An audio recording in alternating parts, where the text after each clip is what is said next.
Hi, എൻ്റെ പേര് സന്ധ്യ എന്നാണ്.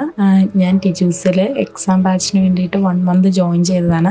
ഞാൻ ജോയിൻ ചെയ്തത് ടിജൂസ് മാവേലിക്കരയിലുള്ള ടിജൂസിലാണ്. സോ ഓഫ്ലൈൻ ക്ലാസ് ആയിരുന്നു. എനിക്ക് വളരെ നല്ലൊരു എക്സ്പീരിയൻസ് ആണ് അവിടെ നിന്നുണ്ടായത്.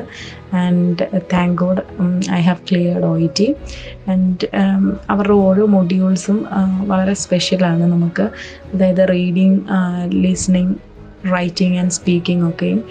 സ്പീക്കിംഗ് ഒക്കെ നമുക്ക് ഇൻഡിവിജ്വലി തന്നെ അവർ എന്താ പറയുക പ്രാക്ടീസ് ചെയ്യും.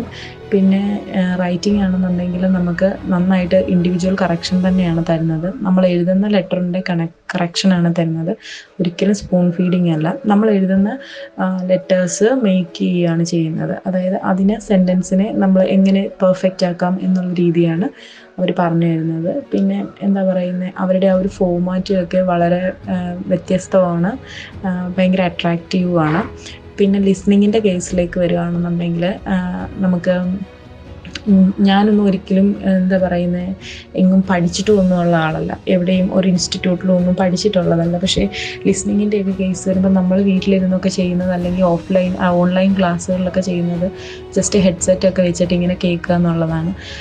പക്ഷേ അതിൽ നിന്ന് വ്യത്യസ്തമായിട്ട് അവരുടെ ആ ലിസ്ണിങ്ങിൻ്റെ ലാബിലിരിക്കുമ്പോൾ എനിക്ക് കുറച്ചും കൂടെ എക്സാം ഫീൽ കിട്ടാറുണ്ടായിരുന്നു. ആ ഒരു ഹെഡ്സെറ്റൊക്കെ വെച്ച് ആ ഒരു എന്താ പറയുന്നത് ആ ഒരു ഇതിലിരുന്ന് നമ്മൾ ആ ഇത് ചെയ്യുമ്പോഴത്തേക്കും നമുക്ക് ഓരോ ദിവസവും നമ്മൾ ആ എക്സാമിന് വേണ്ടി പ്രിപ്പയർ ചെയ്യുകയാണെന്നുള്ള കോൺഷ്യസ്നെസ് നമ്മുടെ മൈൻഡിലുണ്ടായിരുന്നു. പിന്നെ റീഡിങ്ങിൻ്റെ കേസ് പറയുകയാണെങ്കിൽ എനിക്ക് വളരെ ടഫായിട്ടുള്ളൊരു മൊഡ്യൂളായിരുന്നു റീഡിങ്ങിൽ അവർ തന്നിട്ടുള്ള ആദ്യം പാർട്ട് എ കൂടുതൽ കോൺസെൻട്രേറ്റ് ചെയ്ത് അതിൻ്റെ ടൈം മാനേജ്മെൻറ്റ് ഒക്കെ എനിക്ക് പ്രശ്നമായിരുന്നു. അതൊക്കെ മാറിയത് ടിജൂസ് വഴിയാണ്. പാർട്ട് എ കൂടുതൽ ചെയ്യും, and full part B and C ഉൾപ്പെടെ ഒരു 2 മെറ്റീരിയലെങ്കിലും നമ്മൾ ക്ലാസ്സിൽ ചെയ്യും. പിന്നെ ഒരു 5-6 മെറ്റീരിയൽ പാർട്ട് എ തന്നെ നമ്മൾ ചെയ്യും. അതൊക്കെ എക്സാം ബാച്ചിലെ കാര്യമാണ് കേട്ടോ.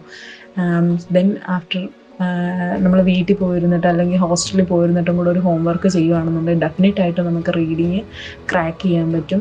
ആൻഡ് ഞാൻ വിചാരിക്കാത്തതിനപ്പുറം ഒരു സ്കോർ എനിക്ക് റീഡിങ്ങിൽ വരികയും ചെയ്തു. അത് എൻ്റെ എന്താ പറയുന്നത് സത്യമായിട്ടുള്ളൊരു അനുഭവമാണ്. അപ്പം ഞാൻ എന്തായാലും ടിജൂസിൻ്റെ ഓഫ്ലൈൻ ക്ലാസ്സസ് എൻ്റെ എക്സ്പീരിയൻസ് അനുസരിച്ച് ഞാൻ എപ്പോഴും പ്രിഫർ ചെയ്യുന്ന ഒരു സാധനമാണ്. അപ്പം ഇനി OET പ്രിപ്പയർ ചെയ്യുന്നവർക്ക് ഞാൻ അനുഭവിച്ച പോലുള്ള ബുദ്ധിമുട്ടുകളാണ് നിങ്ങൾക്കുള്ളതെങ്കിൽ നിങ്ങൾക്ക് ടിജൂസ് തീർച്ചയായിട്ടും തിരഞ്ഞെടുക്കാം. നിങ്ങൾക്ക് നല്ലൊരു വിജയം ഉറപ്പാണ്.